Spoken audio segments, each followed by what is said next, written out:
महाराजगंज जिले के निचलौल थाना क्षेत्र के मटरा धमाउर गांव में शुक्रवार की सुबह एक ऐसी कार्रवाई हुई जिसने पूरे इलाके को झकझोर कर रख दिया। दहेज हत्या के एक गंभीर मामले में प्रशासन ने न्यायालय के आदेश पर कब्र से महिला का शव बाहर निकलवाया। सुबह करीब 10 बजे मजिस्ट्रेट और पुलिस टीम की मौजूदगी में हुई इस कार्रवाई को देखने के लिए आसपास के लोगों की भारी भीड़ जुट गई। भारत नेपाल सीमा से सटे इस गांव में कई घंटों तक हलचल और चर्चा का माहौल बना रहा।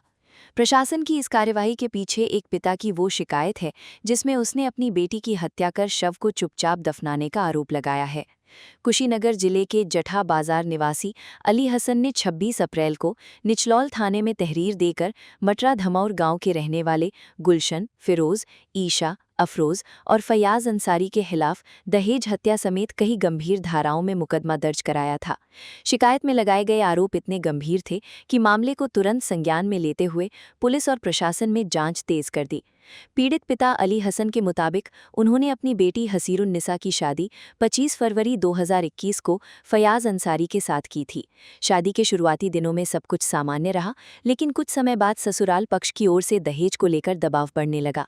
अली हसन का आरोप है कि उनकी बेटी को लगातार मानसिक और शारीरिक रूप से प्रताड़ित किया जाता था। उन्होंने ये भी बताया कि उनका दामाद फयाज अंसारी विदेश में रहकर फ़ोन के जरिए भी दहेज की मांग को लेकर बेटी पर दबाव बनाता था। मामले ने उस वक्त और गंभीर रूप ले लिया जब 22 अप्रैल की रात हसीरुन्निसा की संदिग्ध परिस्थितियों में मौत हो गई। पिता का आरोप है कि उनकी बेटी की गला दबाकर हत्या की गई और इसके बाद बिना किसी सूचना के जल्दबाजी में शव को दफना दिया गया। परिवार को न तो समय पर घटना की जानकारी दी गई और न ही अंतिम संस्कार में शामिल होने का मौका दिया गया। इस पूरे घटनाक्रम ने पिता के मन में गहरी शंका पैदा कर दी। अली हसन ने यह भी दावा किया कि उनके पास एक वीडियो है जिसमें घटना से जुड़े कुछ अहम संकेत मिलते हैं। इस वीडियो को उन्होंने पुलिस को सौंपा, जिसके बाद मामले की गंभीरता और बढ़ गई। पुलिस ने प्रारंभिक जांच के आधार पर मामला दर्ज कर लिया और आगे की कार्रवाई के लिए न्यायालय का रुख किया गया। न्यायालय ने मामले को गंभीर मानते हुए शव को कब्र से बाहर निकालकर पोस्टमार्टम कराने का आदेश दिया। इसी आदेश के अनुपालन में शुक्रवार को मजिस्ट्रेट और पुलिस टीम मटरा धमौर गांव पहुंची। सुरक्षा व्यवस्था के बीच कब्र को खोदा गया और शव को बाहर निकाला गया। इस दौरान पूरे क्षेत्र में सन्नाटा और तनाव का माहौल बना रहा। थाना प्रभारी निरीक्षक मदन मोहन मिश्र ने बताया कि पूरी प्रक्रिया मजिस्ट्रेट की निगरानी में की गई। शव को कब्जे में लेकर पोस्टमार्टम के लिए भेज दिया गया है। उन्होंने कहा कि पोस्टमार्टम रिपोर्ट आने के बाद ही मौत के असली कारणों का स्पष्ट खुलासा हो सकेगा।